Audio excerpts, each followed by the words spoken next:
As we came out of the 3 o'clock show there, at the very end, you might have caught, he actually had his left hand out the driver's side window and was really trying to communicate with that lead officer in the pursuit, telling him to fall back. He was like waving him off, trying to indicate something. I'm not sure, if he's in a sober state of mind at all here. Again, the suspicion is that he is driving under the influence of something, and I'm just looking for any indicators that would correlate with that. But right now, it just appears to be I guess more of a joyride than anything else. He hasn't really posed a major danger except for all these last-minute lane changes, kind of weaving all over the place. Certainly a hazard that they're going to keep an eye on as long as you look at that. He's got something. He's reaching for a shopping bag in the passenger seat.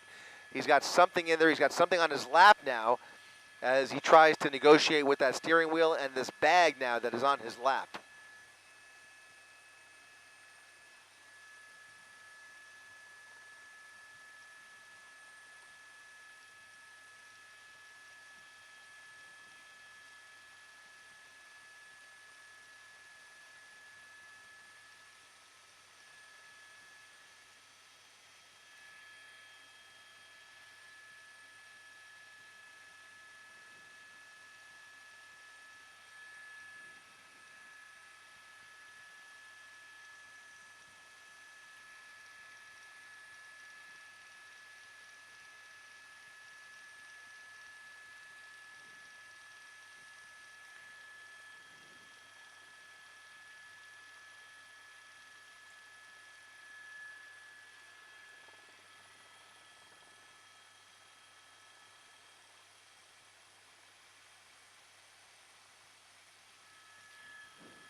Well, I agree with that. As we get a closer look here, he does appear, we can't confirm it, but he does appear to be alone inside this vehicle. But the behavior behind the wheel here is very suspicious. I mean, we've seen plenty of pursuit drivers who reach for a snack or reach for a drink in the middle of the pursuit. This looks like a large plastic bag or even a shopping bag that he's trying to dig through as he turns the steering wheel. I don't know for this may be maybe a 7 or 8 year old Mercedes-Benz that may or may not have lane assist, but he's basically juggling the steering wheel and that bag. At times, neither hand are on the steering wheel, but you can see he's still lined up with that right lane. He's in the number 1 lane, traveling at fairly freeway speeds. In fact, let's go ahead and throw up the real-time speed tracker. You can see he's actually going slightly below the speed limit at about 50 miles per hour as he is distracted with whatever is in that bag. Again, whatever he's reaching for is a complete unknown to us, but he is definitely, I don't want to say he's relaxed. I mean, he's definitely moving around, reaching for things. He's kind of like almost looking for the helicopters, the way he's kind of looking underneath the roof of that car. So you get the impression that he's still aware of the law enforcement helicopters. And by the way, with 2 helicopters right overhead at probably 400 or 500 feet, plus the media helicopters, he's definitely hearing some of this activity and, is probably well aware that he's not out of the woods by any means.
Lights and sirens or no?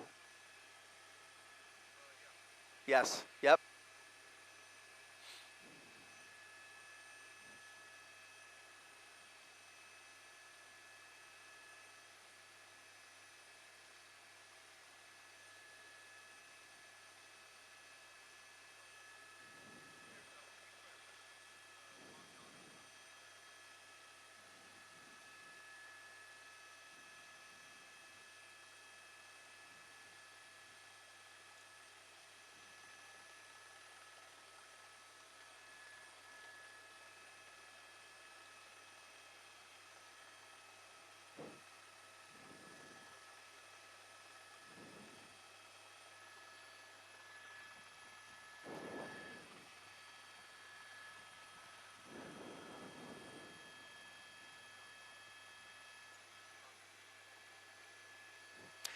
He's believed to be dangerous, and he is now on the phone as he continues the run from California Highway Patrol, which, by the way, they have now re-engaged this suspect. So he is now he's now encountered with 5 CHP cruisers right behind him with lights and sirens blaring. The pursuit is back on.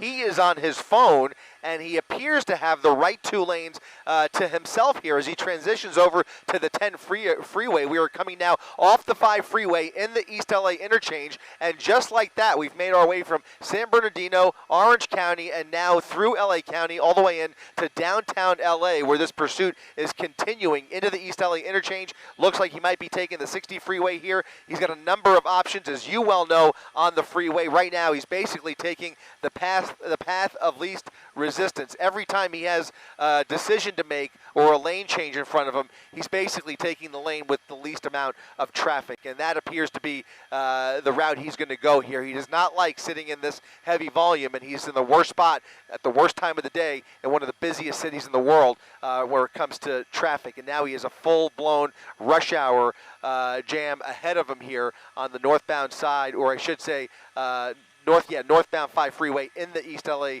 interchange underneath the 60 freeway now.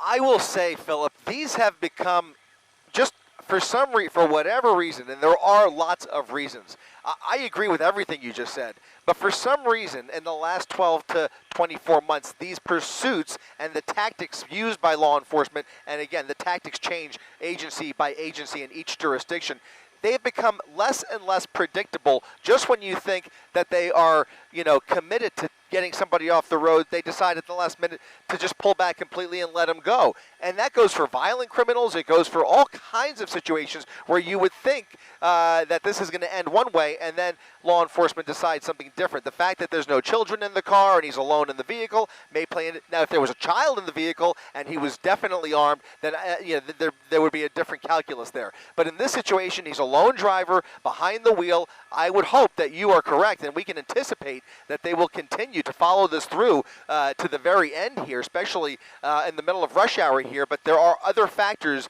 at play here, including what other calls are going on in the area, how many resources they want to dedicate, what is traffic like, what is the risk to all of these other motorists, which obviously the risk is high, as you mentioned. If this comes to a sudden stop and he's agitated and tries to carjack somebody, we've seen it happen numerous times in recent years. It's almost become much more frequent in recent years than it ever has been, where you see that kind of boldness on the part of some of these more experienced pursuit drivers, and they come from various backgrounds, gang members, you name it. They have all shown up on our LA freeways at one point or another in the last several years, and the violence is unpredictable, and the tactics by law enforcement are also unpredictable sometimes. And when you have so many variables like we do right here, this is now graduating into a joyride up the 5 freeway, or I should say on the 10 freeway now. We are now on the 10 freeway, eastbound side, or I should say westbound side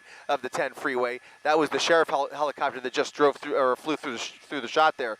Yeah,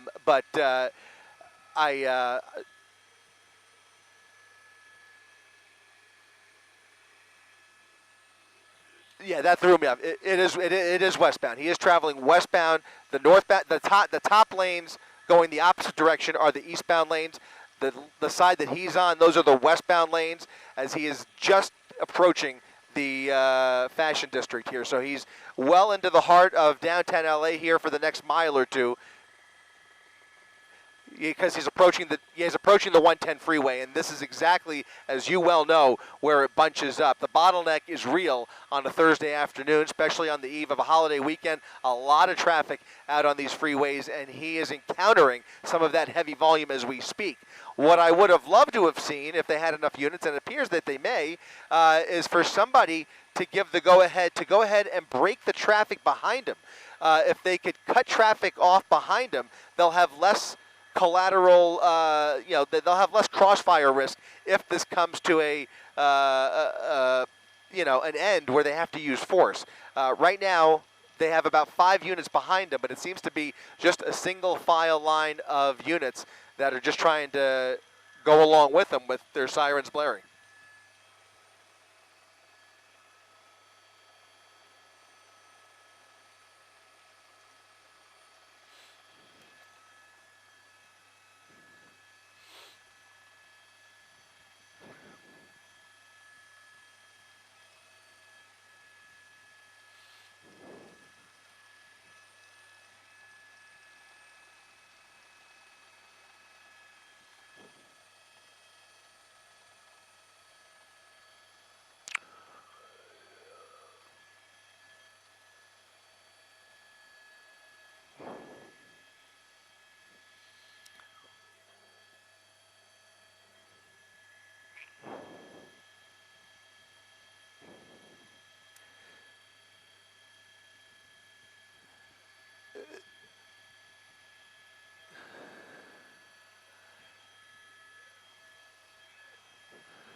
They know something's coming up because they can hear the sirens. And by the way, just in the last 30 seconds, well, the sirens are, this is now back in pursuit mode, full pursuit mode. In fact, they have now, this guy has turned his lights off. He's turned his lights off, but check this out, Phil. Go ahead and widen out, Robbie. The traffic break has now been created. So about a couple of football fields behind this pursuit vehicle, go ahead and widen out. Tilt up there. You can see they've created a traffic break right there. So you now have a unit right there who has created a traffic break across all lanes of the freeway. So now there's a whole group of traffic behind the suspect vehicle, and then the rest of the rush hour traffic that is now being held completely back as they continue to follow the suspect. So now this has been in and out of pursuit mode for the better part of the last hour or so. The driving behind the wheel has attenuated at different paces. I mean, we've seen him speed up, we've seen him slow down, we've seen him cross lanes, we've seen him driving in a straight line for a while, and then before you know it, he starts cutting everybody off and weaving across all 5 lanes of the freeway. So the unpredictability here is continuing. The pattern of unpredictability is continuing as he continues to look for any gaps to squeeze through here to try and lose sight of those immediate officers right behind him. Again, those are all California Highway Patrol officers, and if I'm correct, I believe those are all fresh officers. They are. That is correct. That's exactly right. Yep. You called it. You took the words out of my mouth. That's exactly right. This is a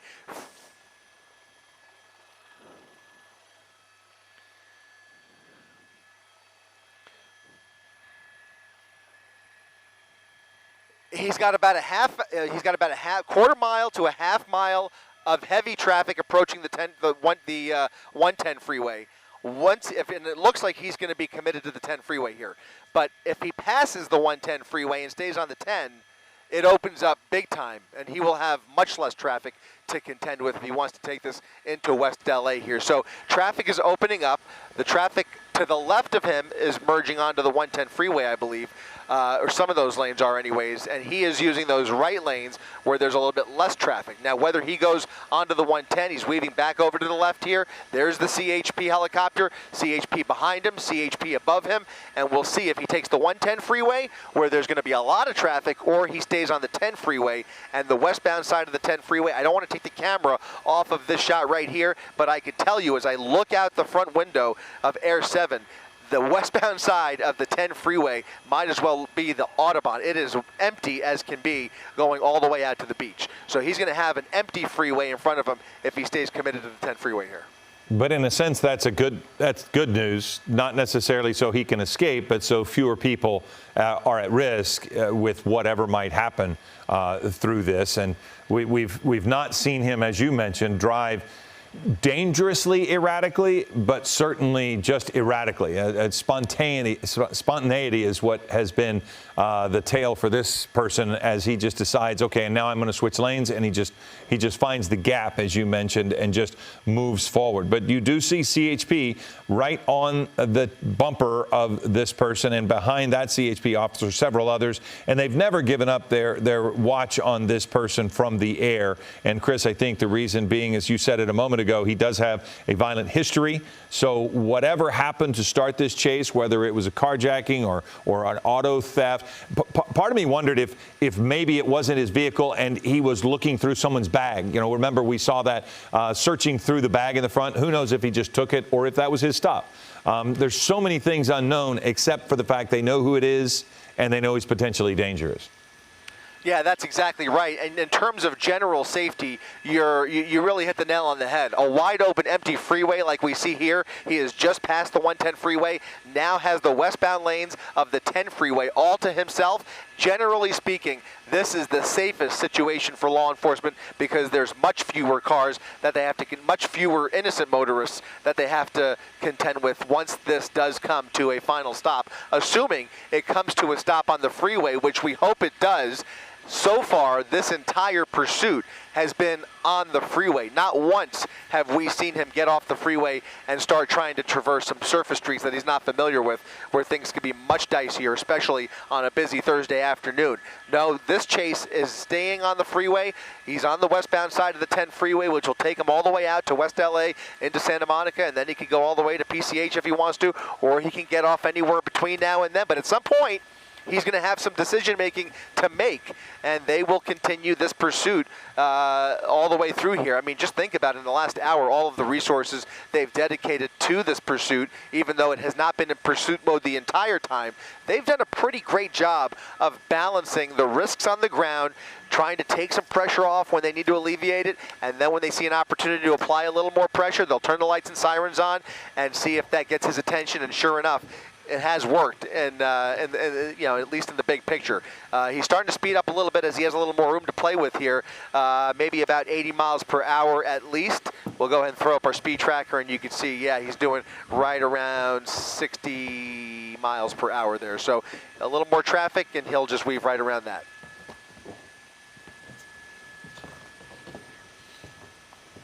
Continuing Chris, underneath Normandy, yep. Chris, I hate to say it, but as you hear some movement happening behind the scenes here, we are getting ready for Eyewitness News at 4 o'clock. Javon Alara is about to join me as well, but we're just getting into position, so we're switching our seats, we're putting on our microphones. So if for some reason you're hearing all this movement, that's what's going on behind the scenes. But again, we are watching this chase. We have been watching this chase now for what, Chris, almost 45 minutes or so. And this driver, again, I think I said it earlier, we see that they have pretty tinted windows on the passenger side and the driver's side, and except for on the windshield. And we haven't seen this person hit any other cars, despite we know that this one may be a suspected DUI driver. Yeah, I caught the tail end of that, but as he is continuing westbound on the 10 freeway here, it almost looked like he was going to get off the freeway. In fact, once again, he's getting all the way over to that right lane. For the first time, I have the feeling he may be looking for an exit opportunity off of the 10 freeway here for whatever reason. I don't know what that reason is because he's got a wide open freeway in front of him, but I just get the feeling the way he's pulled over all the way to the right lane here, he might be looking for an opportunity to get off here. But he's been on the phone at various points over the last several minutes. You're right, he's going on about 45 minutes to an hour at least that this pursuit has been going on. And again, it has been in and out of pursuit mode throughout these various CHP jurisdictions. Now getting off at Crenshaw Boulevard for the first time. This suspect is now off the freeway. He is on the exit ramp at Crenshaw Boulevard, getting off in Jefferson Park, and you can see him now coming up on what I believe is a red light. He'll have a decision to make here. He can go north or south. He's got a green light rather, but he is for a southbound turn onto Crenshaw Boulevard. Now for the first time, Colleen, on surface streets. Let's pay really close attention and see how the behavior changes.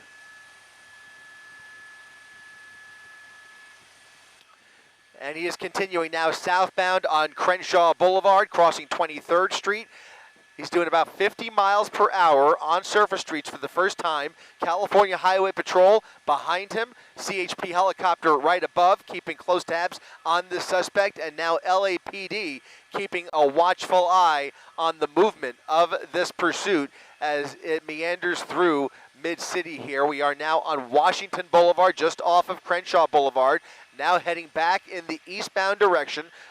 Eastbound Washington Boulevard, maybe looking for a chance to get back on the freeway, or maybe this is an area where he is a little more familiar with the surroundings and might have a destination in mind. You didn't get that impression for much of this pursuit, but you just never know. He is looking to make a right turn there, now northbound back towards the freeway, possibly looking for an opportunity to get back onto the freeway. I'm sorry, southbound, I should say. Southbound towards the 10 freeway, coming to a stop here for no particular reason whatsoever, and now pulling into a parking lot. Let's see what kind of a commercial business this is. This is a commercial with a parking lot that comes back out through. Look at this, pulling into a parking spot. Law enforcement is going to surround this vehicle at any second here as those CHP officers pull into this parking lot with him. The driver now stepping out of the vehicle, walking towards those officers, waving them off. He is not sober. He is, look at this, he just threw something on the ground, arms and hands up in the air. CHP with their guns drawn, aimed squarely at that driver as he exits the vehicle. He is not complying and is barely communicating. He is now showing his hands. If he takes his hands and puts them in their pockets, he is going to be in big trouble here because he is not listening. There he is, finally turning around, acknowledging their instructions, and stepping slowly in their direction, walking backwards in reverse away from the vehicle towards those officers. It appears that this driver is now willing to give up there, but very tenuous there for a minute as he was not complying, just kind of acting very, very erratic there at the end of this pursuit. But now he appears to be willing to give up.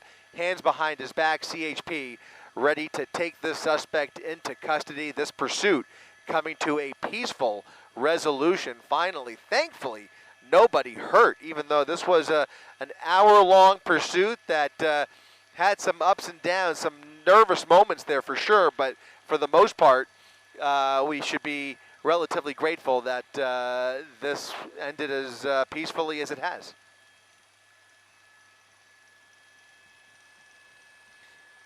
Stand by as you continue to watch us live on abc7.com and our 24/7 streaming channels.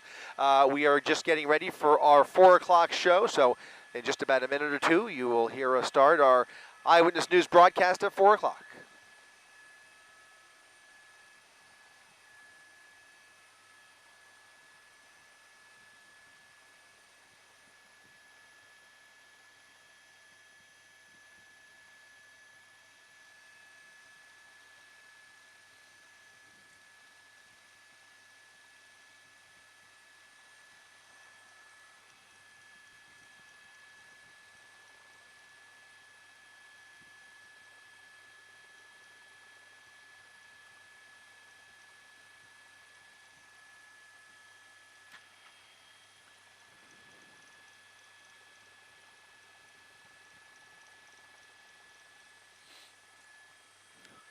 Colleen, this chase coming to a peaceful And thankfully, after an hour-long pursuit out of San Bernardino, CHP chasing this suspect down the 91 freeway, up the 5 freeway. They are now approaching the suspect as he has just gotten off the freeway, stepped out of the vehicle, and has now given himself up. You see the arrest team approaching the vehicle to make sure there is nobody else inside that Mercedes-Benz that you see in the shot right there. We are just off of the 10 freeway near Crenshaw Boulevard on Washington Boulevard here as they now take a look in the trunk and the back seats to give the official code 4, this pursuit coming to a peaceful end as the driver you see there now in handcuffs. Reporting live from Air 7, I'm Chris Christie, ABC 7 Eyewitness News.